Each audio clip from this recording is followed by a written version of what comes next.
Hello வணக்கம் நண்பர்களே. So பார்த்தீங்கன்னா, இன்றைக்கி நான் எதை பற்றி பேச வந்திருக்கேன் அப்படின்னா, பவர் ஆஃப் காம்பவுண்டிங்.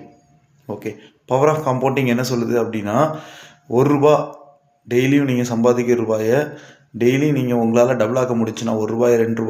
2 4 4 8 8 16 16 32 32 64 இப்படி ஒவ்வொரு நாளும் அந்த ரூபாயை உங்களால் டபுள் ஆக்க முடிஞ்சிச்சு அப்படின்னா, கரெக்டாக 30 நாள், ஒரு மாதத்தில் அது 53 கோடியாக மாறும். ஸோ இதுக்கு பேர் என்ன அப்படின்னா, பவர் ஆஃப் காம்பவுண்டிங். ஸோ உங்கள் கையில் சேமித்த பணம் இருக்குது அப்படின்னா, ஓகே, நல்ல பிஸ்னஸில் இன்வெஸ்ட் பண்ணுங்கள். ஸோ எங்களுடைய பிஸ்னஸில் நாங்கள் பார்த்திங்கன்னா, இந்த பவர் ஆஃப் காம்பவுண்டிங் பிரின்சிபால்ஸை நல்லா புரிஞ்சவங்க யாராவது இருந்தீங்க அப்படின்னா முதலீடு பண்ணுங்கள். ஓகேங்களா? இதோடைய ஸ்கோப்பை நீங்கள் நல்லா தெரிஞ்சுக்கிட்டு நீங்கள் முதலீடு பண்ணலாம். நான் சொல்கிறதுக்காக முதலீடு பண்ண வேணாம். முதலீடு பண்ணிங்கன்னா இதாயிரும். எங்களுக்கு இன்வெஸ்ட்மெண்ட்ஸ் தேவை. ப்ளஸ் இன்வெஸ்டர்ஸ் பார்த்திங்கன்னா எங்களுடைய பிஸ்னஸில் பார்ட்டிசிபேட் பண்ணணும். புரியுதுங்களா? பணத்தை மட்டும் போட்டுட்டு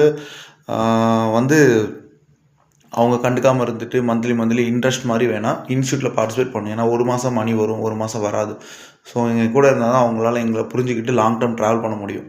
ஸோ பவர் ஆஃப் காம்பவுண்டிங் விதியை நான் சொன்னேன். ஸோ உங்கள்கிட்டையும் ஒரு பர்சனல் ஃபண்ட் இருக்குது அப்படின்னா நீங்கள் தைரியமாக இன்வெஸ்ட் பண்ணலாம். பிஸ்னஸை பற்றி நல்லா புரிஞ்சுக்கிட்டு போடுங்க. புரியாத பிஸ்னஸ்லாம் போடாதீங்க.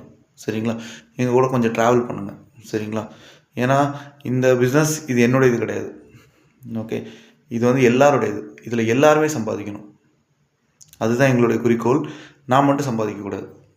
Okay, thank you.